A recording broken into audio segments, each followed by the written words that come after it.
자, 택시 운전사는 오늘 진행하지 않겠습니다. 양해 말씀드리겠습니다. 바른 시각으로 보는 바른 경제 시간입니다. 한남대 글로벌 IT 경영학과 강신철 교수와 함께하겠습니다. 어서 오십시오, 교수님. 예, 안녕하세요. 정부가 25일 농업 분야에서 WTO 개발도상국 지위를 내려놓기로 결정을 했습니다. 그래서 예. 관련해서 여러 가지 또 얘기가 있는데요. 향후 진행되는 WTO 무역협상에서 개도국으로서 특혜를 유지하지 않기로 그렇게 결정한 것으로 그런 의미로 지금 분석이 되고 있습니다. 네. 앞으로 전망 등에 대한 얘기도 좀 해봐야 될 텐데요. 이 부분을 어떻게 봐야 될까요, 교수님? 이게 같은 사안을 놓고 그 요새 나오는 그 기사 제목을 보면 예. 어떻게 뽑느냐에 따라서 이제 독자들한테 긍정적 이미지일 수도 있고 부정적 이미지일 수도 있는데요. 그 농업 분야 WTO 개도국 지위 포기 이런 기사 제목을 보고 꼭 이렇게 했어야 되나 하는 생각이 들더라고요.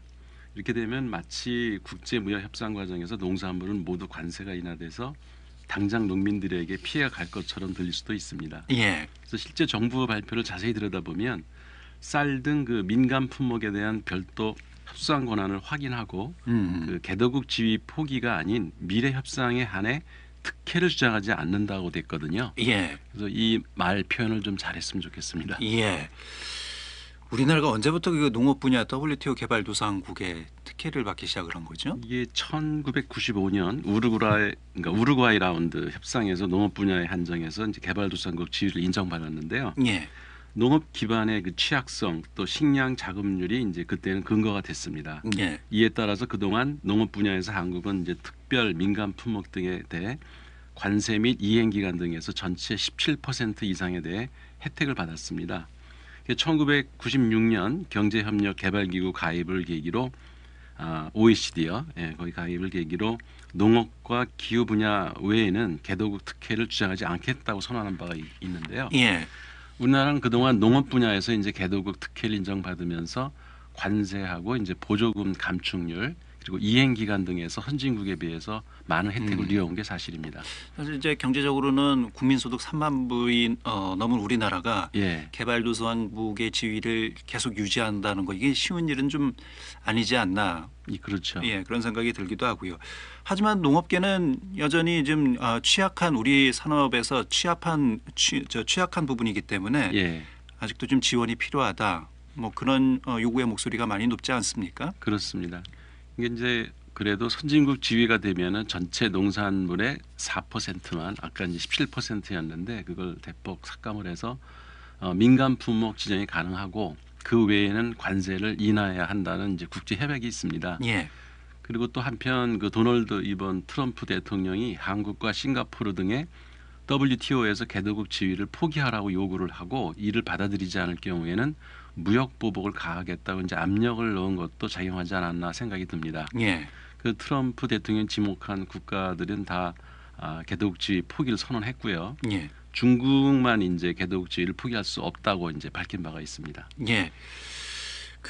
이렇게 되면 이제 농산물에 대한 관세가 줄어들어서 결국은 수입 농산물의 가격 경쟁력이 높아질 수밖에 없지 않습니까? 예. 그러면 수입 농산물이 싸져서 더 많은 소비자들이 이제 수입 농산물을 찾게 되고 그럼 우리 농업의 농산물들은 그만큼 소비가 줄어들고 이런 현상이 좀 발생하지 않을까. 이게 이제 농업 부분에서 좀 우려되는 부분이지 않을까 싶거든요. 예. 그 가장 예민한 품목이 이제 수입산에 높은 관세가 부과되고 있는 쌀인데요. 예. 한국은 연간 40만 톤 정도 쌀을 의무적으로 수입을 하고 있습니다. 선진국 일반 품목으로 전환이 되면은 최대 이제 지금까지 513%까지 적용되던 그 수입쌀에 대한 관세가 154%까지 떨어질 수가 있습니다. 이렇게 되면 한국 시장에서 수입쌀의 가격이 대폭 낮아지겠죠. 예. 그리고 채소나 과일 역시 관세가 하락하면서 수입산 가격 경쟁력이 높아질 것으로 보입니다. 예. 또 하나 이제 농민들이 걱정하시는 부분은 보조금 지급에도 좀 영향이 미치지 않을까. 현재 정부가 직간접적으로 지급하고 있는 이 보조금을 이렇게 되면 이제 못 받게 되는 것이 아니냐. 뭐 이런 우려의 목소리가 나오고 있거든요. 이건 어떻게 봐야 될까요? 예, 그러니까 향후 협상에서 개도국으로서 특혜 등을 요구하지 않기로 했지만 WTO의 그 DDA 협상 등 미래 협상이 언제 재개될지 기약할 수 없는 상황이기 때문에 농업 부분의 지원책이 당장 중단되는 건 아닙니다. 예. 그리고 미래 협상에서 새로운 무역 규범 등이 정해지기 전까지는 현재의 그 농업 부분 보호 조치 등은 그대로 유지가 됩니다. 그래서 홍남기 부총리 말에 의하면 미래 새로운 협상이 타결되기 전까지 이미 확보한 개도국 특혜는 변동 없이 계속 유지할 수 있다라고 했고요. 미래 협상까지는 상당한 시간이 소요되기 때문에 예. 충분한 시간을 갖고 대비할 수 있다라고 자신 있게 말을 했습니다. 예. 뭐 지금 당장 그렇게 이 규정들이 적용이 되는 건 아니잖아요. 예, 맞습니다. 예.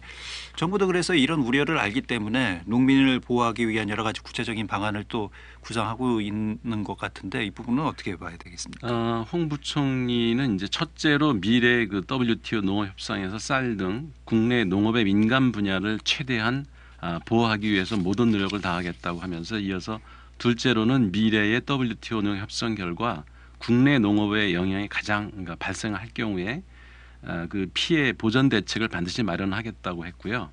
셋째로 이게 제일 중요한 건데요. 우리 농업의 근본적인 경쟁력 제고를 위한 대책을 지속적으로 추진해 나가겠다라고 예. 했습니다. 그러면서 특히 우리 농업의 경쟁력과 체질 강화는 지금부터 꾸준히 추진해야 될 최우선 과제인 만큼 여기에 정책 역량을 집중하기로 하겠다라고 했고요. 또 앞으로 농업인 소득 안정 및 경영 안정을 적극 지원하고 국내 농산물의 수요 기반을 넓히고 수급 조절 기능을 강화하겠다고 했고요. 예. 그러니까 이런 여러 가지 육성 정책들을 적극 추진하겠다고 약속을 했습니다. 공익형 직불제 얘기도 있는데 이건 어떤 얘기입니까? 이게 이제 공익형 직불제를 이해하려면 먼저 지금 시행되고 있는 쌀 직불제를 알아야 되는데요. 예. 쌀 직불제는 2005년에 추곡 수매제가 이제 폐지되면서 시장 개방에 따른 쌀값 하락 우려로 인해서 농가 피해가 되는 거를 이제 보전해 주려고 도입된 건데요. 그렇죠. 예. 이 이후에 이제 14년 동안 쌀 공급 과잉에 따른 가격 하락에도 그 농가 소득을 안정적으로 유지하고 쌀 전업농을 늘려서 규모화에 이제 이바지했다는 이제 평가를 받고 있습니다. 그렇지만 한편으로는 전체 농가 가운데 쌀 농가가 2017년 기준으로 56%에 불과한데도 그해 그 1조 7천억 원에 달하는 그 농업 직불금 가운데 80%인 1조 4천억 원을 쌀 직불금이 가져갔거든요. 예, 예. 그래서 너무 쌀 편중으로 이제 어허. 그 부조금이 받는다는 지적을 받고 있고요. 예. 또 면적을 기준으로 지급되다가 보니까 3헥타르 이거면 한 9천 평 정도 되죠. 예. 이상 경작하는 상위 7% 대농이 전체 직불금의 38.4%를 받아가는 일이 생겨가지고 그러니까 부익부 빈익빈 현상이 여기서도 나타나는 게 아니냐 하는 우려가 있습니다. 예. 그래서 그런 부분들을 해소하기 위해서 이 공익형 직불제가 시행이 되는 건가요? 예, 지금 이제 뭐 정부에서도 적극적으로 이게 논의가 되고 있고 법제화를 한 노력이 진행되고 있는데요. 이거는 사실 현행 그 직불제도를 바꿔서 농가 소득을 안정시키고 그 농촌의 그 공적 기능을 높이자는 겁니다. 그러니까 개편된 그 공익형 직불제를 보면은 소규모 농업인에게도 일정 수준의 소득을 보전하고자 그 경영 규모에 상관없이 일정 금액을 지급하는 소농 그 직불금이 기본적인 토대를 이루고 있는데요. 여기에 그 경영 규모가 작을수록 높은 단가를 적용해서 이른바 하후 상박식 그 면적 그 직불금이 주어집니다. 그러니까 농식품부는 그러나 그 대규모 농가 경우라도 현재 지급 수준보다 낮아지지는 않을 것이라고 이야기를 하고 있고요. 예. 또 쌀 편중과 쌀 생산을 부채질하는 문제를 해결하려고 쌀 직불과 밭 직불을 합쳐서 모든 작물을 대상으로 같은 금액을 지급하게 되는 것이 골자입니다. 그러면 이게 내년부터 시행이 됩니까? 바로? 아직 법안이 확정된 건 아닌데요. 예. 문재인 정부가 이거 사실 그 공익형 직불제를 선거 공약으로 내걸었기 때문에 이걸 현실화시키기 위해서 대통령 직속기구도 마련했지만은 국회에서 이제 그 법제화되는데 진통을 지금 겪고 있거든요. 정부는 공익형 직불제로의 전환을 전제로 해서 직불금 예산안을 올해 이제 1조 4천억 원에서 내년 2조 2천억 원으로 대폭 증액한 예산을 제출했는데 예. 국회 상임위를 이제 거치면서 3조 원 수준으로 오히려 올라갔습니다. 이건 이제 좋은 신호죠. 그래서 예. 당초 정부안보다 한 8천억 원이 증액이 돼서 농민 단체와 야당의 요구를 적극 반영한 것이어서 향후 법안 처리에는 문제가 없을 것으로 보입니다. 예. 그래서 19일, 20일 법안 심사 소위에서 이제 공익형 직불제 도입 근거를 담은 농업소득의 보전에 관한 법률 개정안 논의가 적극 이루어지고 있습니다. 예. 농업은 이게 단순히 경제 논리로 볼 수 없지 않습니까? 그렇죠. 이게 뭐 식량 안보 차원에서 생각을 한다면 예. 반드시 또 정책적으로 이 농업을 보호하기 위한 정책적 지원이 지금 뒤따라야 하지 않을까 그런 생각도 들기도 하고요. 예. 예. 자, 바른경제 WTO 개발도상국 지위 포기에 대한 내용을 좀 살펴봤습니다. 한남대 글로벌 IT 경영학과 강신철 교수였습니다. 고맙습니다, 교수님. 예, 고맙습니다.